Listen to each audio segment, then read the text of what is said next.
Quero convidar você a abrir a sua Bíblia comigo na carta de Tiago, no capítulo 5.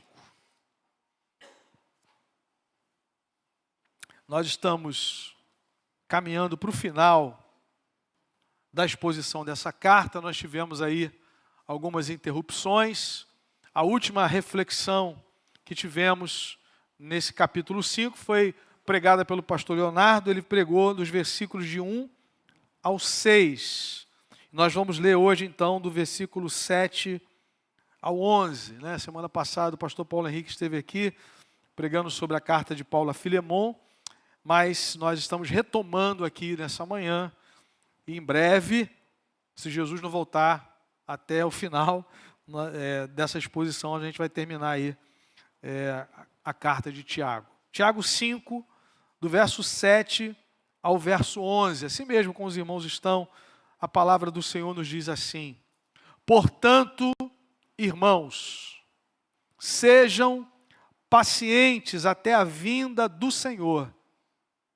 Eis que o lavrador aguarda com paciência o precioso fruto da terra, até receber as primeiras e as últimas chuvas. Sejam também vós pacientes e fortaleçam o seu coração, pois a vinda do Senhor está próxima. Irmãos, não se queixem uns dos outros, para que vocês não sejam julgados. Eis que o juiz está às portas. Irmãos, tomem como exemplo de sofrimento e de paciência os profetas, que falaram em nome do Senhor. Eis que consideramos felizes os que foram perseverantes. Vocês ouviram a respeito da paciência de Jó e sabem como o Senhor fez com que tudo acabasse bem, porque o Senhor é cheio de misericórdia e compaixão. Que o Senhor nos abençoe com a leitura da sua palavra, em nome de Jesus. Então, meus irmãos, na última reflexão, nós vimos Tiago fazendo uma grave denúncia pela maneira como os ricos estavam tratando os irmãos, especialmente os seus empregados, negligenciando os direitos que lhes eram devidos. Possivelmente aqui Tiago está se dirigindo também à comunidade judaica. A linguagem dele é bem judaica. Tiago é considerado Provérbios do Novo Testamento. Tiago cita muito o Sermão do Monte.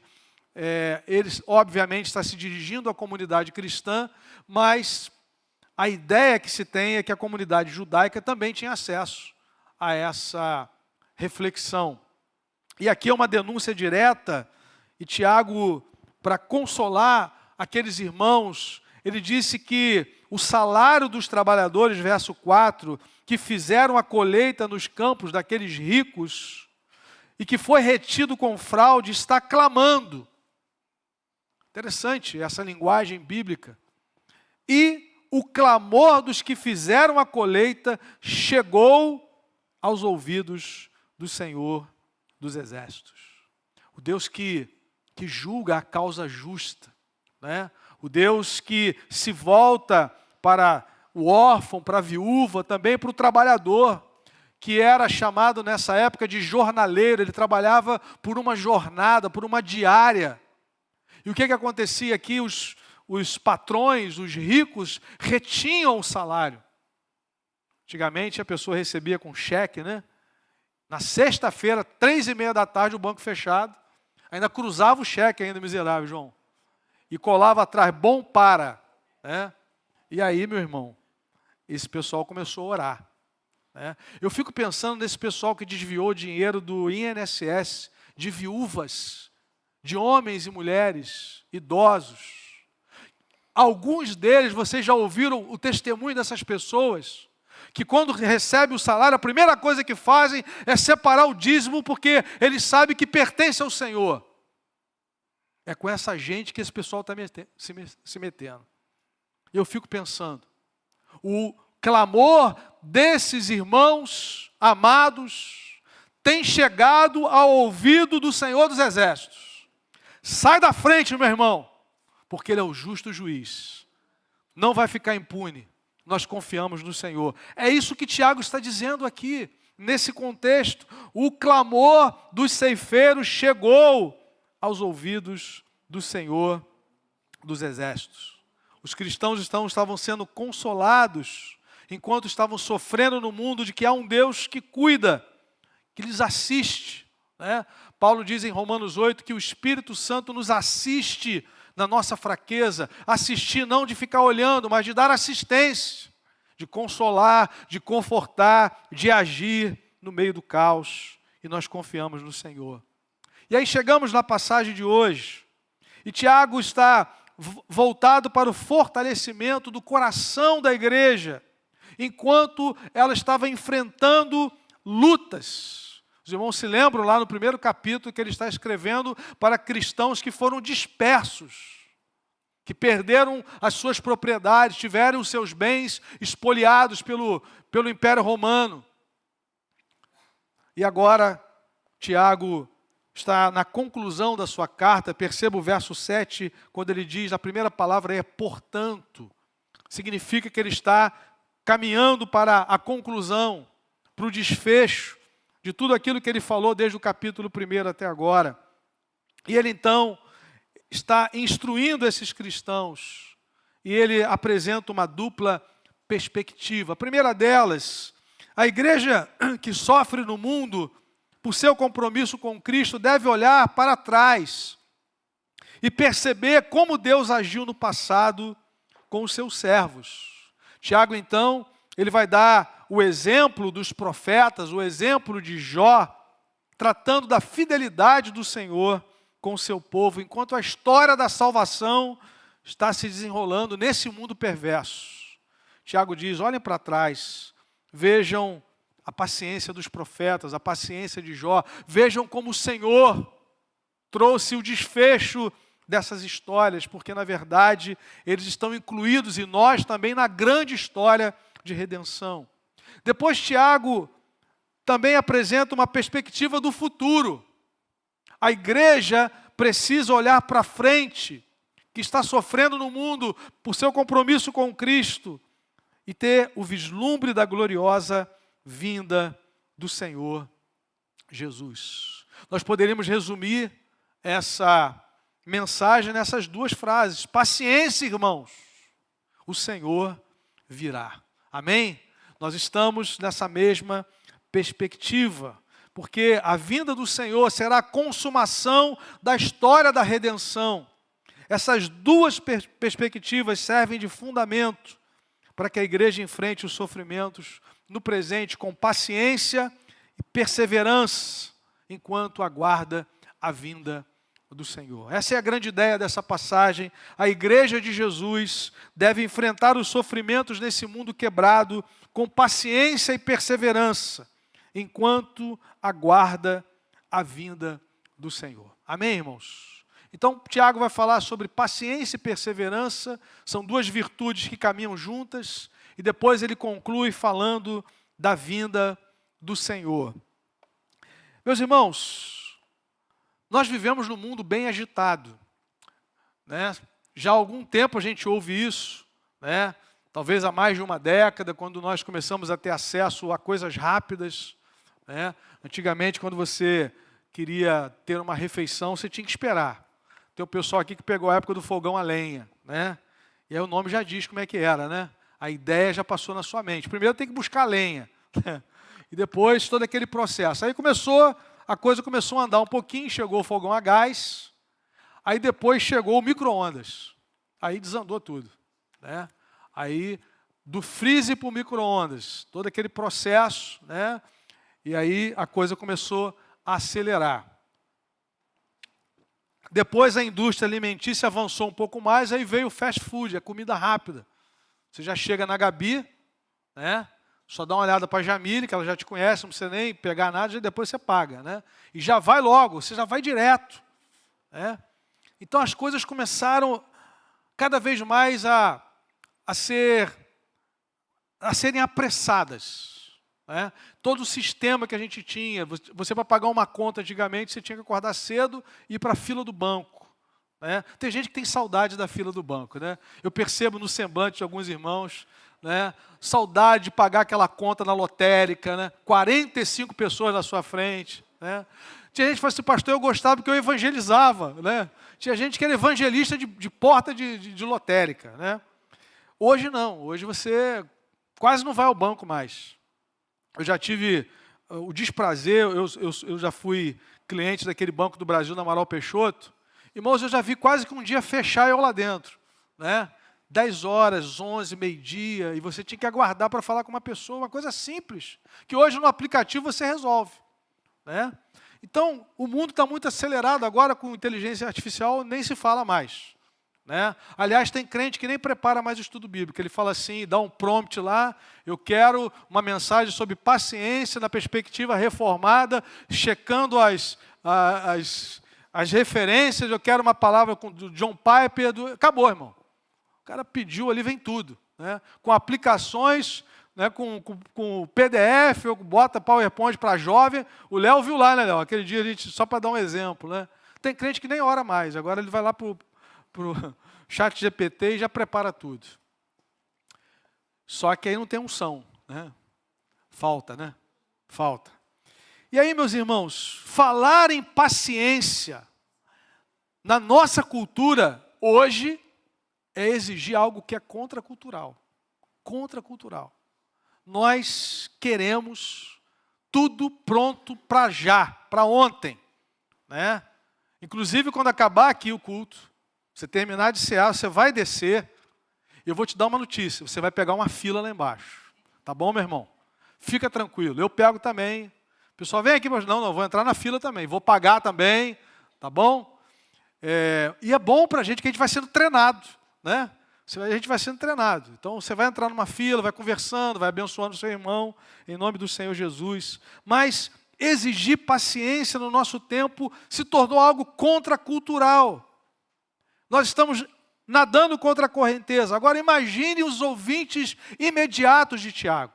Essa carta, primeiramente, foi dirigida a cristãos lá no primeiro século, que estão passando por perseguição, que estão perdendo seus bens. Aí Tiago diz para eles assim, irmãos, paciência, paciência. Então nós precisamos entender, entrar exatamente naquilo que eles estavam vivenciando, né?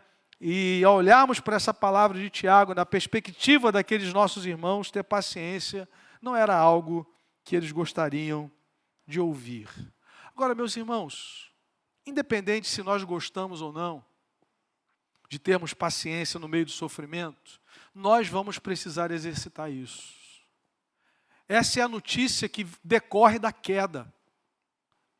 Viver nesse mundo, mesmo servindo a Cristo, em algum momento será experimentar sofrimento. Jesus já tinha alertado os seus primeiros discípulos e a nós, no mundo tereis aflições. São inevitáveis, porque elas são consequências do nosso compromisso com Cristo.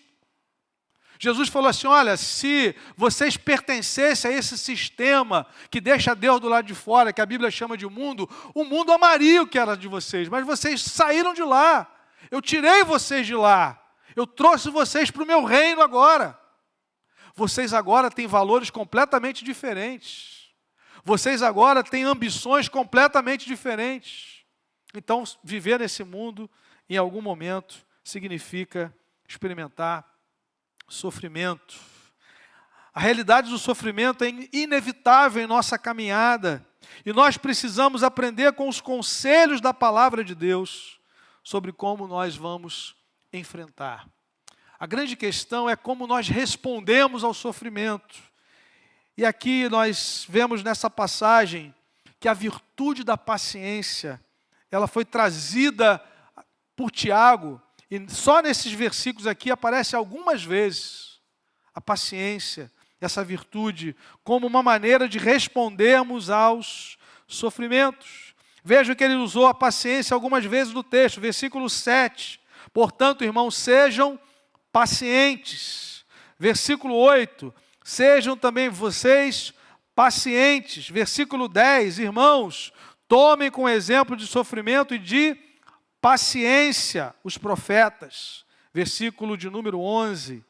Vocês ouviram a respeito da paciência de Jó.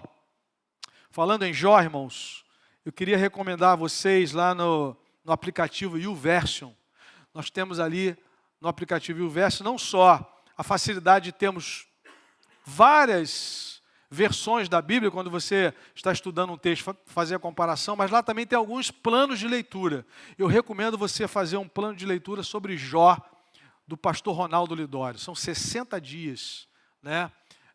São acho que 40 dias, né? Provérbios são 60, também é muito legal, muito bom.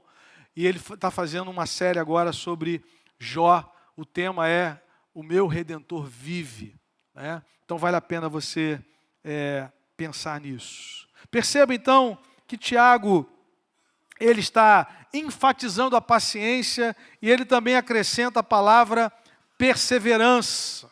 Versículo 11. Eis que consideramos felizes os que foram perseverantes. Paciência e perseverança caminham juntas. Paciência refere-se ao tempo de espera. Perseverança relaciona-se com a necessidade de suportar o sofrimento enquanto nós aguardamos. Paciência tem a ver com o tempo. Perseverança tem a ver com resistência. Enquanto você aguarda. E nós, como discípulos de Jesus, necessitamos das duas virtudes. Enquanto nós padecemos por amor a Cristo e o Evangelho. Isso só é possível, meus irmãos, por causa da graça de Deus. A graça salvadora é a graça que nos basta para a nossa caminhada, porque por nós mesmos, nós não temos nem paciência e nem perseverança. Lamentavelmente, nós não desenvolvemos naturalmente essas virtudes. Elas precisam ser desenvolvidas. Elas precisam ser exercitadas. E como é que a gente faz isso? Passando por necessidades, por aflições que exigem tanto paciência quanto perseverança. Amém, irmãos? E a graça de Deus vai nos ajudando. E nós somos chamados a buscarmos no Senhor força e graça para enfrentarmos as dificuldades. Paulo diz em Efésios 6,10, fortalecei-vos no Senhor e na força do seu poder. 2 Timóteo 2,1, ele diz, fortifica-te na graça que há em Cristo Jesus. E aí, irmãos, para ilustrar paciência, Tiago lança mão de alguns modelos. Ele vai usar um exemplo que era comum naqueles dias, o exemplo do lavrador, mas também vai usar exemplos de pessoas de carne e osso, que passaram na história por sofrimentos e responderam aos sofrimentos com paciência e perseverança. A primeira metáfora que ele usa para estimular os seus ouvintes, os seus leitores e a nós a enfrentarmos as dificuldades com paciência e perseverança é a figura do lavrador. Versículo 7, portanto, irmãos, sejam pacientes até a vinda do Senhor. Eis que o lavrador, o agricultor, aguarda com paciência o precioso fruto da terra, até receber as primeiras e as últimas chuvas. Você vai almoçar, aí você olha aquela batata, você olha aqueles produtos que estão ali, vocês acham que eles foram plantados ontem, colhidos hoje de madrugada, e o Rogério foi cedo lá no Ceasa para buscar aquilo que foi plantado ontem, colhido de madrugada? Não, irmãos. Tem um processo, tem um tempo, né? E aí, se o lavrador é alguém impaciente, ele está na profissão errada. Ele tem que ser outra coisa, menos lavrador. Porque ele sabe, os leitores de Tiago, eu e você, sabemos que existe um tempo entre a semeadura e a colheita. Isso é algo comum, é o senso comum quem diz isso. Mas Tiago está usando essa realidade tão óbvia para nos mostrar que nós precisamos de paciência. E além dessa realidade óbvia, Tiago está fazendo com que os seus leitores olhassem para cima. Porque os lavradores precisavam e precisam das chuvas. Elas são enviadas por Deus para que o trabalho possa acontecer, para que os frutos tão aguardados aconteçam. E aí, Tiago, obviamente, está se lembrando, porque ele usa aqui, meus irmãos, duas palavras, primeiras e últimas chuvas, que estão lá no livro de Deuteronômio, no capítulo 11. Eu convido você rapidamente a abrir comigo. Tiago está fazendo com que eles exercitem a sua memória e confiem na promessa do Senhor. Deuteronômio capítulo 11, a partir do versículo 8, a palavra do Senhor nos diz assim, Deuteronômio 11, 8, portanto, guardem todos os mandamentos que hoje lhes ordeno, para que vocês sejam fortes, entrem e tomem posse da terra para onde estão indo, para que se prolongue os seus dias na terra que o Senhor, sob juramento, prometeu dar aos pais de vocês, e a descendência deles, terra que mana leite e mel. Porque a terra da qual vocês tomarão posse não é como a terra do Egito, de onde vocês saíram, em que semeavam as suas sementes e depois tinham de regar com o pé, como se a plantação fosse uma horta. Mas a terra da qual vocês tomarão posse é terra de montes e de vales, que bebe a água da chuva dos céus. É terra da qual o Senhor Deus cuida. Os olhos do Senhor, Deus de vocês, estão sobre ela continuamente, desde o princípio até o fim do ano. O que Moisés está dizendo aqui, irmãos? Vamos ler até o verso 15.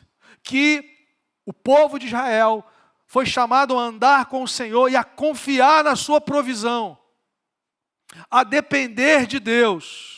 No versículo 13, se vocês de fato obedecerem aos meus mandamentos, que hoje lhes ordeno, de amar o Senhor seu Deus, de o servir de todo o coração, de toda a alma, então, olha a promessa, no devido tempo darei as chuvas que a terra de vocês precisa, tanto as primeiras como as últimas, para que vocês recolham o seu cereal, o vinho e o azeite. Nos campos darei pasto ao gado, e vocês comerão e se fartarão. Tiago está se lembrando da promessa do Senhor, a promessa que fazia com que o seu povo, o povo que ele tirou do Egito, confiasse na sua provisão. Irmãos, nós fomos tirados do império das trevas e trazidos para o reino de Deus. Deus cuida de nós. Deus cuida do seu povo. E Deus prometeu a Israel, abençoar a Israel com as primeiras e as últimas chuvas.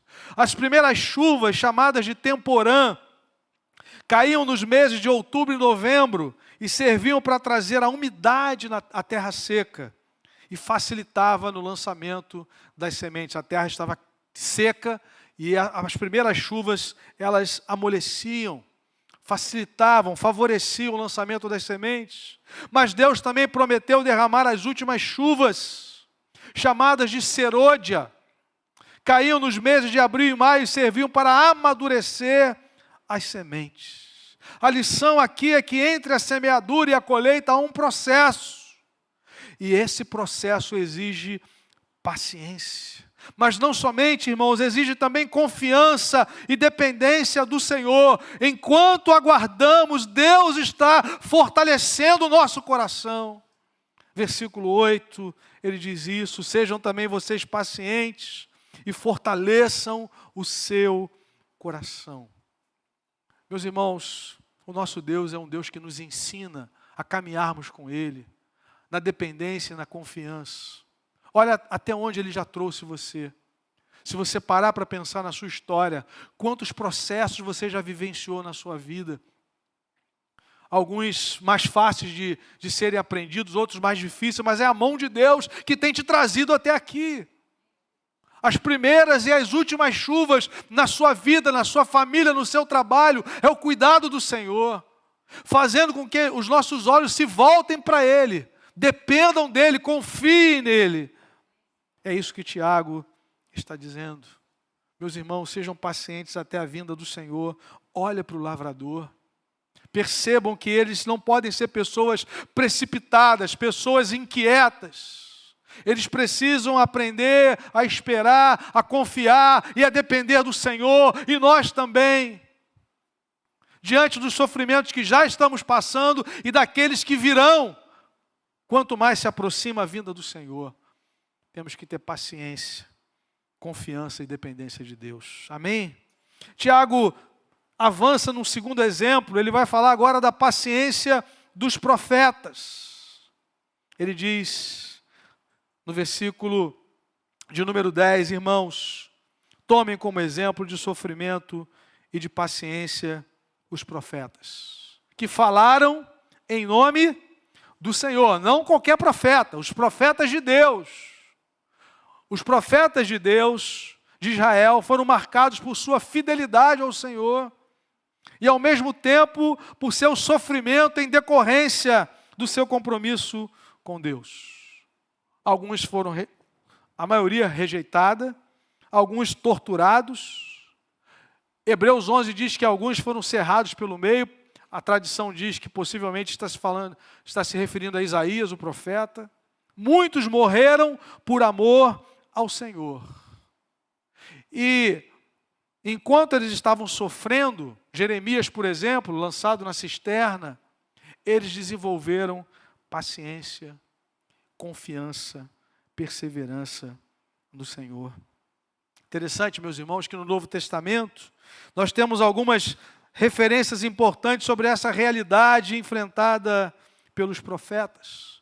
O Senhor Jesus dirigiu-se aos intérpretes da lei com palavras muito duras, em Lucas 11, de 47 a 51, dizendo que eles perseguiram os profetas, derramaram o sangue desde Abel, lá em Gênesis 4, até o de Zacarias, em 2 Crônicas, quase que o último livro do Antigo Testamento. A gente sabe que os livros não estão organizados cronologicamente. Crônicas está ali no final do Antigo Testamento, perto de Neemias, de Esdras. Ali um profeta morre fielmente, pregando a palavra de Deus. E Jesus lança a mão disso. E diz em Lucas capítulo 11, vale a pena você ler, versículo 47 até o versículo 51, a palavra do Senhor, aqueles religiosos que também estavam perseguindo o Senhor Jesus no seu ministério terreno. Lucas 11, 47. Ai de vocês, porque edificam os túmulos dos profetas que os pais de vocês assassinaram. Palavras duras. Assim são testemunhas e aprovam com cumplicidade as obras dos pais de vocês. Porque eles mataram os profetas, e vocês edificam túmulos para eles. Por isso, também disse a sabedoria de Deus, mandarei para eles profetas e apóstolos, alguns deles matarão e a outros perseguirão, para que desta geração se peçam contas do sangue dos profetas, derramado desde a fundação do mundo, desde o sangue de Abel, até o sangue de Zacarias, que foi assassinado entre o altar e o santuário. Sim, eu afirmo a vocês que se pedirão contas a essa geração. Estevão, da mesma forma, em Atos 7, ele vai perguntar, a qual dos profetas os vossos pais não perseguiram? Perceba, irmãos, aqui nós estamos vendo o zelo de Deus com os seus profetas, que sofreram, que exercitaram paciência e perseverança. Jesus está dizendo, contas serão pedidas daqueles que mataram os profetas, daqueles que rejeitam aqueles que o Senhor envia, que não ouvem a palavra. Jesus entra em Jerusalém, em Mateus capítulo 23, do verso 37 ao 39, ele diz, Jerusalém, Jerusalém, que matas os profetas e apedrejas os que te foram enviados. Foram enviados por Deus, mas foram apedrejados e rejeitados. Jesus diz, quantas vezes eu quis ajuntar vocês como a galinha junta os pintinhos debaixo das suas asas, mas vocês não quiseram, não ouviram a palavra, não se converteram. A vossa casa ficará deserta. até que vocês clamem novamente, bendito que vem em nome do Senhor. Meus irmãos, é algo muito sério. A paciência dos profetas. Homens que foram fiéis ao Senhor, mas o Senhor é o justo juiz. Louvado seja o nome de Jesus. Tiago, então, chama atenção para a paciência, a perseverança dos profetas no sofrimento diante das hostilidades que enfrentaram. E aqui, meus irmãos, não nos enganemos, nós já estamos experimentando a hostilidade por conta do nosso compromisso com Cristo. E essa realidade só aumentará. 2 Timóteo 3, Paulo vai dizer a partir do verso 10. Primeiro ele conta das suas experiências, quantas aflições ele passou. E ele diz, todo aquele que quiser viver piedosamente em Cristo Jesus será perseguido. A não ser que você negue a Cristo para agradar o mundo, você também será perseguido. A fé cristã tem sido hostilizada no Brasil nesses dias. No carnaval as famílias foram rejeitadas, famílias como a Escritura apresenta. Nós temos tido a nossa fé vilipendiada com alguns elementos de culto, de adoração ao nome do Senhor. Nada que Jesus não tivesse nos avisado. Mas, por outro lado, também serve de despertamento e de levantamento da verdadeira igreja. Porque a verdadeira igreja não se assusta com isso. Já está avisada, já está alertada. Mas o que nós fazemos é aquilo que a Escritura está nos ensinando. Nos fortalecemos no Senhor, sermos pacientes e perseverantes. Porque o Senhor virá. Louvado seja Deus. E nós podemos confiar no seu cuidado, em nome de Jesus. Tiago apresenta o terceiro modelo de paciência, talvez o mais conhecido, o exemplo de Jó. Ele encerra os exemplos de paciência e perseverança com o exemplo de Jó. Ao citá-lo, Tiago está revelando aos seus leitores iniciais e a nós que não se trata de uma ficção, de uma metáfora ao sofrimento do justo na história, mas Jó era alguém real, que perdeu filhos, que perdeu bens, que perdeu respeito na sua cultura. Nós estamos lendo Jó aqui no nosso plano de leitura e o texto de hoje, ele está lamentando porque quando ele chegava num determinado lugar, e isso era cultural, os jovens se levantavam. Se você ler o texto de hoje, você está fazendo a sequência, você vai perceber que ele reclama isso. Agora, por conta da minha condição, nem os jovens se levantam. Antigamente, até os anciãos se levantavam. Jó tinha um prestígio na sociedade. Agora, no texto de hoje, da nossa leitura anual, ele diz, olha, nem os jovens. Eles estão desrespeitando até aquilo que é cultural. Ele está vivendo um tempo que exigiu dele paciência e perseverança, e Deus estava trabalhando nele. E no final de tudo ele percebeu que o melhor que Deus restituiu a ele foi um conhecimento profundo do Senhor. Eu te conhecia só de ouvir, mas agora os meus olhos te veem. Tiago está chamando a atenção para duas realidades que os irmãos conheciam. A primeira, vocês ouviram a respeito da paciência de Jó. Os seus leitores aqui conheciam, já leram a história, já ouviram a história. Mas Tiago não apresenta somente a ideia inicial, mas fez com que eles olhassem para o final, para o fim da história. Ele diz aí no texto, vocês ouviram a respeito da paciência de Jó e sabem como o Senhor fez com que tudo acabasse bem. Amém, irmãos? Olha que exercício espiritual. Tiago está dizendo, irmãos, vocês se lembram de Jó, né? Ele já falou do lavrador, ele já falou dos profetas. Ele falou assim, irmãos, ele está trazendo um consolo, ele está trazendo uma palavra pastoral, de encorajamento a cristãos sofrendo. Vocês se lembram de Jó, não lembram? Sim. Vocês se lembram do final? Agora, por que ele teve esse final? Por que ele teve esse tempo final de um conhecimento profundo de Deus, de restituição de tudo aquilo que ele perdeu? Tiago diz, por causa do Senhor. Por causa do caráter de Deus, por causa dos atributos de Deus. Tiago diz que no final, o final foi um bom desfecho, porque o Senhor é cheio de misericórdia e de compaixão. Louvado seja o nome do Senhor, meus irmãos. No meio do sofrimento, nós podemos confiar no caráter do nosso Deus. Ele é bom, ainda que as circunstâncias não sejam boas aos nossos olhos. Tiago está dizendo, nós podemos ter paciência. Eu sei que não é fácil perder os bens, ser expulso de casa, perder o seu emprego porque você é cristão, você não pode comprar no mercado, você não pode ser empregado. É isso que está acontecendo aqui.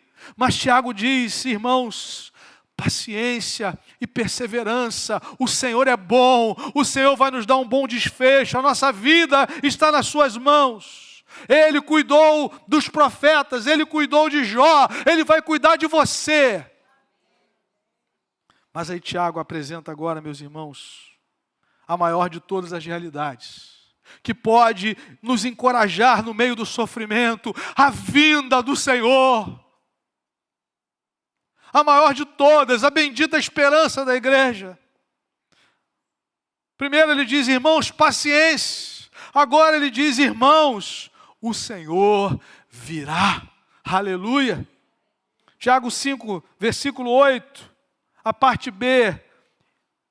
Fortaleçam o seu coração, pois a vinda do Senhor está próxima. Versículo 9, irmãos, não se queixem uns dos outros, para que vocês não sejam julgados. Eis que o juiz está às portas. Devemos ter paciência.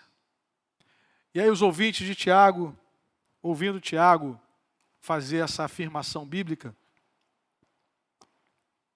essa recomendação apostólica, e Tiago diz assim, portanto, meus irmãos, sejam pacientes. Aí alguém levanta lá atrás e fala assim, até quando, Tiago?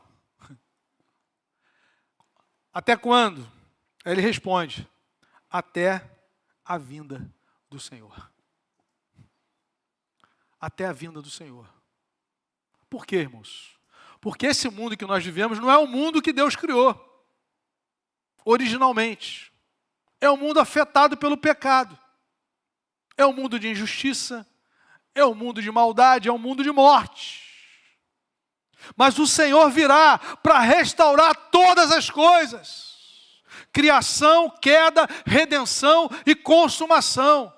Então nós vamos aguardar a vinda do Senhor, porque só aqui, só nessa bendita realidade, que as coisas vão voltar ao plano original. Enquanto esse dia não chega, paciência, perseverança, confiança, olha para cima, vem a chuva, vem a primeira, vem a última. Confie no Senhor, fortaleçam o vosso coração, estimulem uns aos outros, não falem mal uns dos outros. Há uma família que nos encoraja, é isso que ele está dizendo, louvado seja Deus. O Senhor que prometeu estar conosco todos os dias, num dia, no grande dia, Ele virá pessoalmente ao nosso encontro. Amém? Os apóstolos estão ali, no momento final com Jesus, no Monte das Oliveiras. E Jesus é elevado às alturas. Lucas termina o Evangelho falando disso e começa o livro de Atos narrando esse fato. E aí, os discípulos olham Jesus subindo. E o anjo do Senhor diz assim, varões galileus, não fiquem preocupados. Esse Jesus, esse que viveu entre vocês, que curou, que pregou, que morreu, que foi sepultado, que ressuscitou, que subiu aos céus, está agora à direita do Pai. Ele virá do modo que vocês o viram subir. Ou seja, pessoalmente, fisicamente, gloriosamente. Ele virá para reinar. Bendito seja o nome do Senhor. O texto diz que eles voltaram para Jerusalém, louvando o nome do Senhor. Será o tempo, meus irmãos, da restauração de todas as coisas. prometida aos que se converteram a Cristo, viveram em fidelidade ao Senhor até o fim e o aguardam para reinarem com Ele para a glória de Deus. Atos capítulo 3, versículos 19 a 21, nós temos essa promessa. Eu gosto desse texto, esse texto está no início da caminhada da igreja, porque ele me faz refletir sobre como é que um cristão no primeiro século aguardava a vinda do Senhor. Porque à medida que a história foi passando, os séculos foram se passando, aí a teologia foi avançando, mas às vezes num âmbito muito especulativo, né? As linhas teológicas, escatológicas, às vezes elas começam a complicar aquilo que é simples. É uma tendência nossa, né? Deus deu 10 mandamentos. Aí nos dias de Jesus, os religiosos desdobraram os 10 em 613. 613. Aí Jesus fez o quê? Reduziu para 2. Muito melhor, né, irmãos? Tem os 10, aí Jesus falou assim, olha, os 10 estão divididos em 2. Os 4 primeiros a sua relação com Deus, os outros 6 a sua relação com o próximo. Os religiosos desdobraram em 613. Quando chega no sábado, tem que dar tantos passos. Aí de 10 já vai para 11. Né? Aí 613. Jesus reduz para 2. Facilita a nossa vida. Louvado seja o nome do Senhor. E as linhas escatológicas, às vezes, elas trazem mais confusão do que clareza. Começa um puxadinho, vai ficar aqui, 3 anos e meio, esconde ali, vai a nuvem. Aí o cristão do primeiro século, que ouviu Jesus dizer assim, olha, eu voltarei para vocês, ele está aguardando isso. Eu estou com eles. Amém, irmãos? Estou com eles. E olha o que a palavra diz, Atos 3, versículo 18. Portanto, deixa eu começar no versículo 18. Mas Deus, assim cumpriu o que tinha anunciado anteriormente pela boca de todos os profetas. O que todos os profetas disseram? Que o seu Cristo havia de padecer. Portanto, arrependam-se e se convertam, para que sejam cancelados os seus pecados. Todo aquele que crê em Jesus e se converte a Ele, tem os seus pecados cancelados, a fim de que, da presença do Senhor, venham tempos de refrigério, e que Ele envie o Cristo, que já foi designado para vocês, a saber, Jesus. Essa é a essência, ao qual é necessário que o céu receba até quando? Até os tempos da restauração de todas as coisas, de que Deus falou por boca dos seus santos profetas desde a antiguidade. Os profetas disseram que o Cristo havia de padecer, o Cristo padeceu. Os profetas disseram que o Cristo ia ressuscitar, o Cristo ressuscitou. Os profetas disseram que o Cristo vai voltar, e Ele vai voltar. E nós aguardamos. Ele está lá no céu até quando? Até os tempos da restauração de todas as coisas. Paciência, irmãos, o Senhor virá. Aleluia! Louvado seja Deus. Cristo ressuscitou e os que são de Cristo também ressuscitarão na sua vinda. 1 Coríntios 15, de 20 a 26. Primeiro ele, as primícias, depois os que são de Cristo na sua vinda. Os mortos em Cristo ressuscitarão e reinaremos para sempre com o Senhor. Tiago está dizendo, meus irmãos, nós temos motivos para fortalecermos o nosso coração. Temos paciência e perseverança. O lavrador, que vocês conhecem bem, fazem isso. Os profetas, que vocês já leram as suas histórias, fizeram assim. Jó, vocês conhecem não só o sofrimento, mas o final da história. Porque o Senhor é misericordioso e fiel, cheio de misericórdia e compaixão. E por último, meus irmãos, o Senhor virá. Louvado seja o nome de Jesus. Amém? 2 aplicações, meus irmãos.